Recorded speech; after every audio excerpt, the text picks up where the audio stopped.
I think I'm just checking my audio. I think this happens to just about everyone. I sat here in this chair recording a video. Hold on. So yeah, I sat here in this chair recording what I thought was a video. And come to find out I only recorded the audio and none of the video. But yeah, if you read the title, you are reading correctly. Well, I'm not 40 yet, but I'm a 38-year-old man who is kind of not I don't want to say I'm dwindling because I've accomplished what I wanted to accomplish in life. But I'm a 38-year-old man who's out here just rediscovering what I want to do with my career, what I want to do with my personal life, and how I want to best spend my time.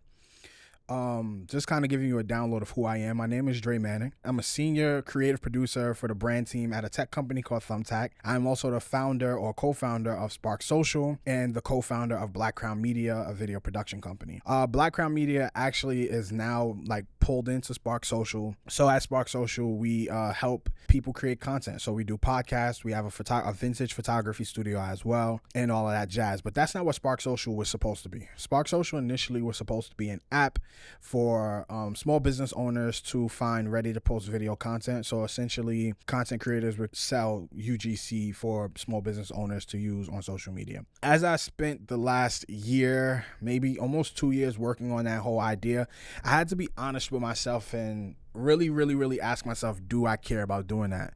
And to be honest, I ain't give a fuck. I didn't give not one fuck. I did not care. I was not inspired by it. I was not motivated to do it. I was just kind of like, somebody gave me the idea and I was like, fuck yeah, let's run it up. I didn't care. I still don't care.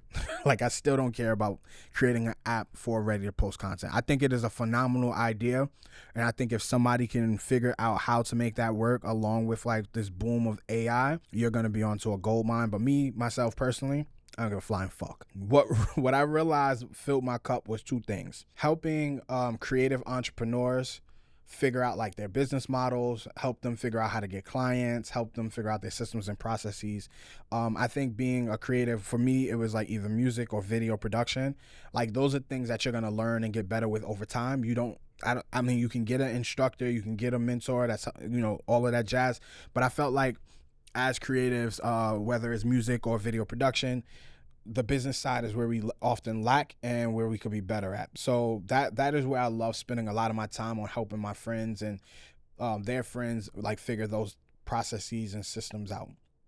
The other thing is, as an educator, I thoroughly enjoy teaching young people, and I'm talking about ages 13 to 24, helping them like become better creatives and become better storytellers. So at that age range, and that's the contradiction in what I'm saying, is like, at that age range, a lot of the times they haven't picked up a camera yet, so they're interested in doing a film or a music video and they don't have the technical skill. So I love being able to teach them both, right?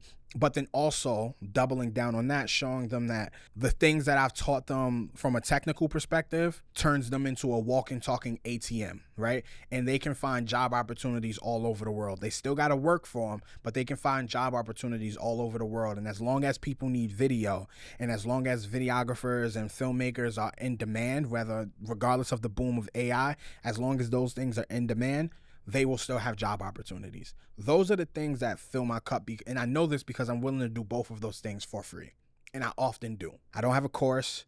I don't teach at an institution. I work for a tech company as a creative producer. I am a producer. And recognizing like, how am I spending my time? And as I'm getting closer to 40 years old, I really had to have a come to Jesus moment, right? And say, hey, do I enjoy what I'm doing? Have I accomplished what I wanted?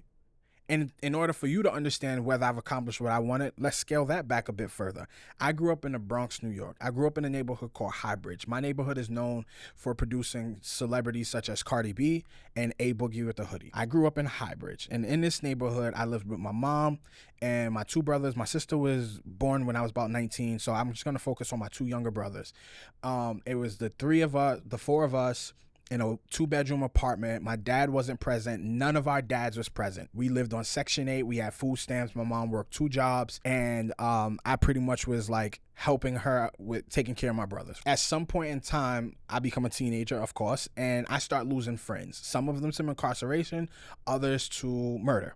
Right, I have friends who were just murdered. They were they were caught up in the streets and they were murdered. Right, and at some point in time, I said to myself, I am vowing to myself and my future children that I will not die where I was raised. Now, that's not saying every single one of my friends was murdered in our neighborhood, but it was the Bronx itself. I just was like determined to come out of this circumstance. And the thing about me is I've tried to do like illegal things and it just never really worked. I was a terrible like criminal. I was a gang member at one point. I was a terrible gang member. I asked so many fucking questions. I realized that my only way out of this was going to happen in a legal format because that was what felt right for me. My whole goal in life was not to become an entrepreneur. My whole goal in life was not to become this like person who owned multiple businesses, things like that. I honestly was like, I'm going to get out of the hood by doing music. And I pursued music for a very long time. It created opportunities for me. It created so many opportunities for me. And it's so weird because there's times where I'm looking at certain celebrities on in music videos and on social media. And I know I got a video of me and them like backstage hanging out, shooting the shit, or at a barbecue shooting the shit. It's not that I was so far from achieving that goal. It was just my heart at some point was no longer there. I became a father. Becoming a father was really important to me. Fatherhood was very important to me because I didn't have my father present. So knowing that I'm at 25, I become a dad, I was like, hey, I'm going to put my all into this. As time goes on, a friend of mine introduced me into video production. I got into video production, and then that started to open up opportunities for me. I became a production coordinator at a local nonprofit television station. Then I left that, went full-time freelance again, and that opened up opportunities for me to do stuff with like networks and things of that nature, and as well as like shoot other music videos and things like that. COVID hits. It shuts down everything for me. I end up learning Facebook ads. I start teaching Facebook ads for free, but I'm still grounded in like, I'm going to create a video production agency and I'm locked in on that. Then I decided that I was going to move to Georgia, but I needed more consistent income coming out of COVID. Things still weren't at a consistent level for me at that time. So I took a job in-house at a tech company as a creative producer. And within that entry point, I go from making like $40,000 a year. 2 years later-ish, maybe almost 3 years later-ish, I jumped to go back in-house as a creative producer, and now I'm making $90,000 a year. Financially, I'm like, oh shit, I can ball out. I could do what I want. Now, the little caveat there, because some people will probably say 90,000 isn't shit. I also am married. So I am married and we do have a combined income.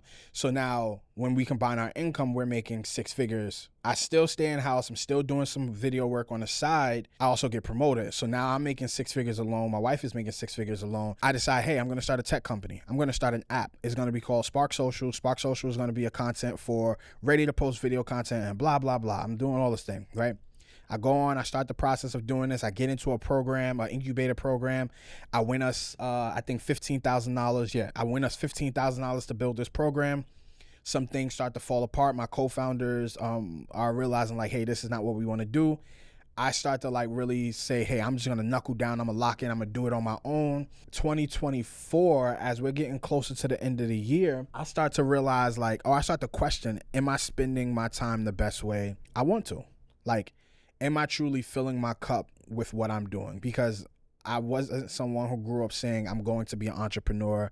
I am going to be a multimillionaire. My whole goal was to get out of poverty. My whole goal was to not be another victim of the society, of the neighborhood that I was growing up in. I had achieved those things. But I never actually took a step back to recognize that I achieved those things. And instead of being so focused on my achievements, I was focused on how do I get to the next level of where I'm at. But when you think about like, once you've achieved something, you're able to figure out what's the next milestone and the next milestone. For me, I never thought I'd see 18, 21, 25, 30. Now I'm going to see 40, right? Within God's blessing, I'm going to see 40. And I had to take a step back and go, well, now that I recognize that I've achieved the things that I want to achieve, what's next? The answer for me was, I don't know. And I was fine with that. Like, I was so comfortable with acknowledging that I'm not sure. I am not sure with what's next. But what I do know is I am going to spend some more time just doing more creative, fun things. I am going to just document my journey. And as I figure it out, we'll start to resolve some of those questions. But right now, it's okay to just step into the unknown. That 5-year plan that I worked on, it's okay. We'll put it in the drawer. We'll figure it out later. Because one thing that I realized, and the pathway that I realized that like God has built out for me, is that I will achieve things, and he's setting me up on a path to reach what I might, or some might view as greatness. And I'm happy with that. I'm satisfied. But I'm also recognizing that taking a step back, not having to figure out or have figured out all of the things is fine. It is 100% fine. When the time comes, I'll get it. The signs will be there. Everything will be present. I will be locked in, and I'll do something great. So that's what this channel is going to be about going forward. I've tried so many things with this channel, from teaching film to just ranting like I'm doing right now. And I didn't know what I wanted with this channel, but I just want people to experience me, experience the things that I'm feeling. Music was once my outlet, but I think I'm going to start I know I'm going to start using this channel to be that outlet. So who knows, maybe one day you're watching a video diary, or a video journal entry like this, or I'm talking about the camera that I'm filming on, because it's a fucking 12-year-old camera and the image looks phenomenal. I don't know what else to say. I feel like I lost all my mojo because I had to record this a second time. But I appreciate all of those who decided to watch this. For those who clicked on the thumbnail, who clicked on the video because of the thumbnail, or who clicked on the video because of the name of the video, man, I appreciate you so much. And I look forward to going on this journey with you, and I hope you stick around. Again, my name is Dre Manning. Peace.